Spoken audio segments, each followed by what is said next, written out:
신약성경 마태복음 19장 1절에서 12절까지 우리 한 목소리로 함께 봉독하겠습니다. 예수께서 이 말씀을 마치시고 갈릴리를 떠나 요단강 건너 유대 지경에 이르시니 큰 무리가 따르거늘 예수께서 거기서 그들의 병을 고치시더라. 바리새인들이 예수께 나와 그를 시험하여 이르되 사람이 어떤 이유가 있으면 그 아내를 버리는 것이 옳으니까? 예수께서 대답하여 이르시되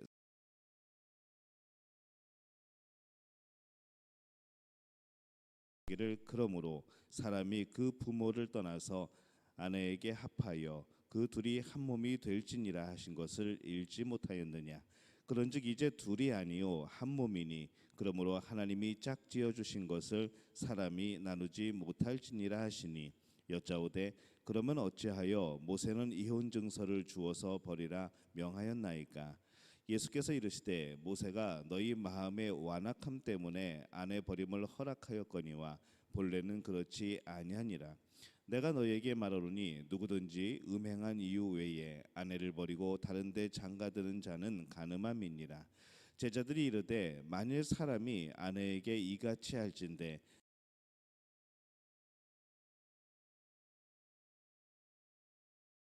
받지 못하고 오직 타고난 자라야 할지니라.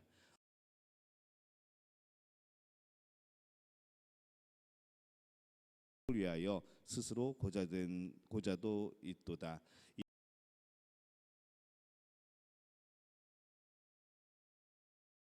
오늘 새벽에 하루의 첫 시간을 주 앞에 드리는 우리 믿음의 가족들에게 함께 하시기를 예수님의 이름으로 축원합니다. 오늘은 이 결혼에 대한 예수님의 말씀을 함께 나누려고 합니다. 오늘 말씀부터 22장 46절까지는 이 예루살렘에 이제 오르시는 그런 예루살렘의 여정에 대한 그런 말씀이시죠. 십자가를 지시기 위해서 예루살렘에 가시는 그 길을 이제 계속해서 그리고 있습니다. 그 길은 참 중요한 길입니다. 우리를 구원하시려고 고난을 받으시고 또 그 고난 가운데 우리에게 하나님의 나라 또 우리가 하나님의 나라를 살아가기 위한 여러 가지 우리들의 모습 그것을 계속해서 가르치시고 계십니다. 그 과정에서 그 첫 번째 가르침은 놀랍게도 결혼에 대한 말씀이시죠. 3절에 보면은 바리새인들이 예수께 나와 그를 시험하여 이르되 사람이 어떤 이유가 있으면 그 아내를 버리는 것이 옳으니까라고 물어봅니다. 이 바리새인들은 예수님께 올가미를 씌우려고 함정을 파서 씌우려고 질문을 합니다. 당시의 이혼은 이 헤롯 안티파스의 그 황제 때문에 논쟁이 되었던 시기였습니다.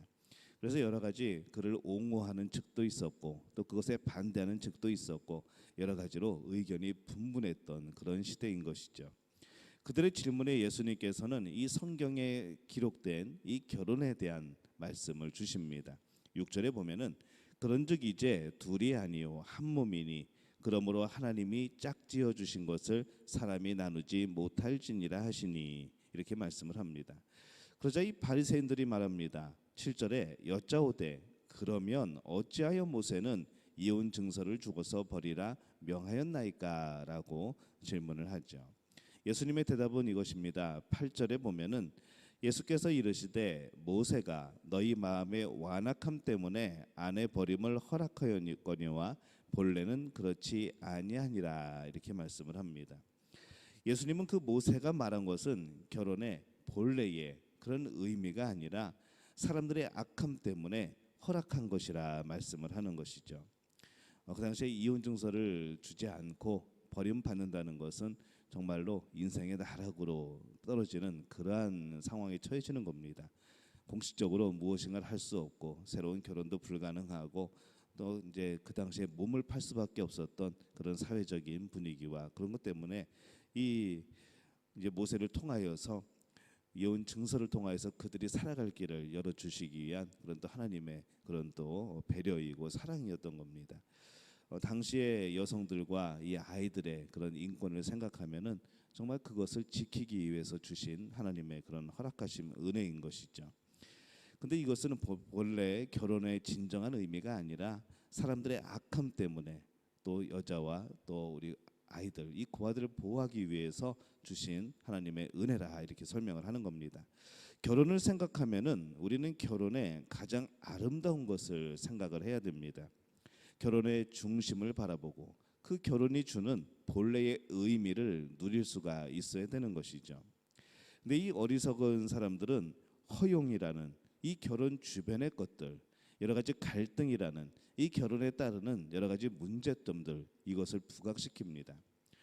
우리 드라마들이 그렇죠. 대부분 이 결혼 생활이 주는 어려움들이 있습니다. 근데 그것을 원래 본래의 결혼의 그런 중요한 은혜로운 의미가 아니라, 원래 하나님께서 정해놓으신 그런 의미가 아니라 정말로 그 주변의 것들, 여러 가지 문제들에 초점을 맞추어서 만들어 내놓는 것이 바로 이런 드라마들에서 주제로 많이 사용이 됩니다.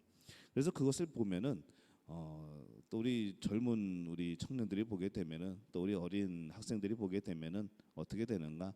결혼에 대해서 원래 성경적인 의미가 아니라 그냥 여러 가지 어려운 일들, 문제점들, 이것만 부각시키고 결혼하기 이전에 그들의 생각 속에 그것이 새겨지게 되는 것이죠. 그래서 참 골라볼 필요가 있습니다. 조심할 필요가 있는 것이죠. 이 사람들의 죄성 때문에 허용된 지극히 예외적인 것이지 바로 결혼의 본래의 의미는 아니라는 겁니다. 그래서 많은 사람들이 결혼의 중요한 것을 놓칩니다. 예수님은 이 모세가 말한 그 허용에 대해서도 조금 더 명확하게 말씀을 합니다. 그냥 무조건 증서를 써주는 것이 아니라 9절에 보면은 내가 너희에게 말하노니 누구든지 음행한 이유 외에 아내를 버리고 다른 데 장가드는 자는 간음함이니라, 이렇게 말씀을 합니다. 이 배우자가 간음한 경우 그와 이혼해야 한다는 것이 아니라 이혼이 허용되는 것이죠. 이 경우에도 더 좋은 것은 이혼하지 않고 함께 하는 겁니다. 왜 그렇게 이혼을 금지하고 있는 것일까 한번 생각해 보는 것이죠. 이 결혼은 하나님의 뜻으로 이루어지는 겁니다. 근데 이혼은 사람의 뜻으로 이루어지는 경우가 많기 때문에 그렇습니다. 이것을 또 고난에 우리가 비유해 본다면 그렇습니다. 예수님의 설명을 들은 제자들이 놀라면서 말하죠. 10절에 보면은 제자들이 이르되 만일 사람이 아내에게 이같이 할진대 장가들지 않는 것이 좋겠나이다라고 제자들이 말을 합니다. 이 제자들이 진지하게 이렇게 말을 했던 것인지, 아니면 그 예수님의 말씀을 듣고 나서 정말로 우리가 흔히 하는 그런 농담처럼 그러면 차라리 결혼 안 하는 게 낫겠습니다 예수님, 이렇게 이런 어감으로 말을 한 건지 그것은 정확하지 않지만은 예수님의 설명을 우리가 들었다고 한다면은 아마 우리도 이런 농담을 하지 않았을까라는 그런 생각을 해보는 것이죠. 11절에 보면은 예수님께서 계속 설명을 하십니다. 예수께서 이르시되 사람마다 이 말을 받지 못하고 오직 타고난 자라야 할지니라, 이렇게 말씀을 합니다. 여기에서 이 말을 받는다는 이 말이 과연 무엇을 의미하는가 생각해 보는 것이죠. 두 가지 가능성이 있습니다.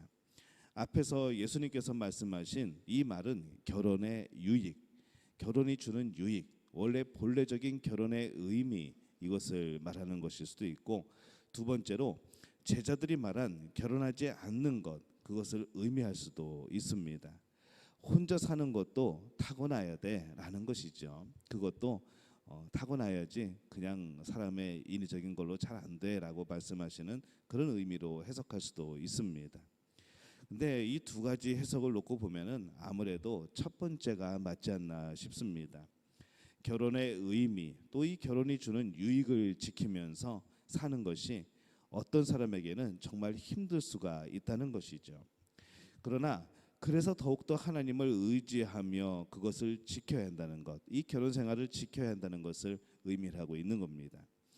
신앙이란 내가 죽는 겁니다. 신앙은 내가 살아있는 게 아닙니다.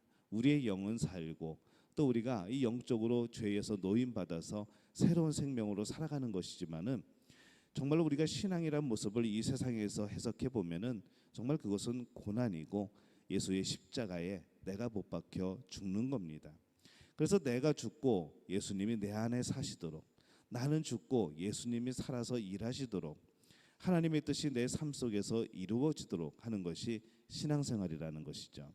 그러다 보니까 이때로는 진짜 힘든 결혼 생활이지만은 참으로 십자가를 지는 마음으로 그 길을 가는 경우도 있는 겁니다. 결혼을 무시하고 파괴하는 이 배우자에 대해서 하나님의 백성으로 결혼을 거룩하게 하고 보존하는 사람으로 서게 되는 것이죠. 이 세상의 결혼에 대한 가치관과 이 하나님 나라의 백성의 결혼에 대한 가치관은 분명히 다른 겁니다.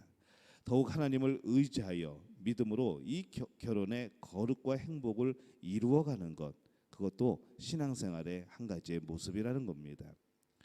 세상이 말하는 그런 가치관이 아닌 것이죠. 나의 유익에 따라서, 나의 상황에 따라서 그것이 바뀔 수 있는 것이 아니라는 겁니다. 쉽게 독신에 대해서 말하는 이 제자들에게 예수님은 한마디를 하십니다. 그렇게 홀로 사는 것이 결코 쉬운 것은 아니라는 것이죠. 혼자 사는 것이 결혼보다 더 좋은 것은 아니라는 겁니다. 그러나 혼자 사는 것도 신앙인의 하나의 삶의 방식은 될 수 있다는 그런 말씀입니다. 특별히 하나님의 나라를 위해서 그렇게 살 수 있다는 것이죠. 그러나 그것도 결코 그렇게 쉽지 않다고 말씀을 합니다. 그것도 하나님의 은혜를 간구하면서 십자가를 지는 마음으로만 가능한 겁니다. 결혼 생활이 주는 유익, 하나님의 은혜, 그 안에서 느낄 수 있는 하나님 나라를 경험하는 것, 그러면서도 인간적인 약함이나 여러 가지 문제점들 때문에 이 세상이 주는 여러 가지 그런 잘못된 어긋남 때문에 우리는 그것을 때로는 고난이라고 여기지만 그것 또한 우리가 감당해야 될 바로 그런 모습이라는 겁니다. 살아가야 되는 우리의 모습이라야 되는 것이죠. 이 결혼에 대해서 예수님이 말씀하시는 것을 오늘 우리가 함께 나눕니다. 이 말씀이 예수님께서 십자가를 지시기 위해서 예루살렘에 올라가시는 이 여정의 첫 번째 이야기로 기록이 되어 있다는 것에 조금 더 우리는 생각해 볼 필요가 있는 것이죠. 어떤 부분에서 분명 결혼은 서로 십자가를 지는 것일 수도 있습니다. 아무리 부부라고 하더라도 마음이 100% 맞는 것은 아닙니다. 좋아하는 게 있고 싫어하는 것이 있는 것이죠. 이 맞추어가는 과정이 때로는 쉽지만은 않습니다. 하지만 이 오늘날은 가늠보다 더 심각한 병적인 사람들도 있고 정말로 이상한 사람들도 많이 있는 것이죠. 아픈 사람들도 있는 겁니다. 여러 가지 그런 인격의 여러 가지 문제들, 또 가치관의 문제들, 이것이 우리의 상식의 수준을 뛰어넘는 그런 모습으로 나타나는 사람들도 있다는 것이죠. 잘못된 결혼관, 또 그 삶이 이 하나님이 주시는 인간의 존엄성을 깨뜨려 버리는 그런 경우도 있다는 겁니다. 그런 경우에는 이러한 이혼이라는 문제가 또 새롭게 해석이 되어야 되는 그런 시대이기도 합니다. 분명히 확실한 것은 인간의 연약함입니다. 우리들의 그런 부족함들인 것이죠. 죄로 인하여 시작됐던 우리의 그런 모순들입니다. 예수님은 오늘 말씀에서 하나님이 짝지어 사람과 이 삶을 이어가면서 하나님 나라를 경험하는 이 본래 결혼의 의미에 대해서 말씀을 하고 있습니다. 결혼 또한 하나님의 나라를 살아가기 위한 천국 백성들의 이 땅에서의 준비 과정이라는 것이죠. 그래서 여러분에게 주신 배필, 우리가 부부 또 가족을 이루면서 그 안에서 정말로 친밀한 한 가족 같은 서로의 그런 참 어려운 부분들을, 서로의 허물들을 덮고 또 그것을 서로 십자가로 지고 그러면서 우리는 하나님 나라의 아름다운 것들을 바라보게 되는 겁니다. 오늘 여러분들의 가정은 어떻습니까? 여러분들의 부부의 관계는 어떻습니까? 그 안에 하나님 나라가 경험되고 있습니까? 부족함을 상대방 탓으로 돌리지 않고 내 탓으로 돌리고 살아가고 있습니까? 서로에게 겸손한 모습으로 나아가고 있습니까? 섬기기 위해서 이 천국의 백성이 정말 서로 섬기는 모습처럼 우리의 가정은 그렇게 섬김의 모습으로 살아가고 있습니까? 바라기는 우리 믿음의 가족들이 이 하나님 나라의 삶을 경험하시기를 바랍니다. 오늘 부부간에 또 우리 가족들 사이에서 정말로 이 섬김의 사랑의 또 본래의 하나님이 주시는 의미를 우리가 회복하여서 하나님이 기뻐하시는 모습으로 살아가는 우리 부부와 또 가족들이 되어주시기를 예수님의 이름으로 축원합니다.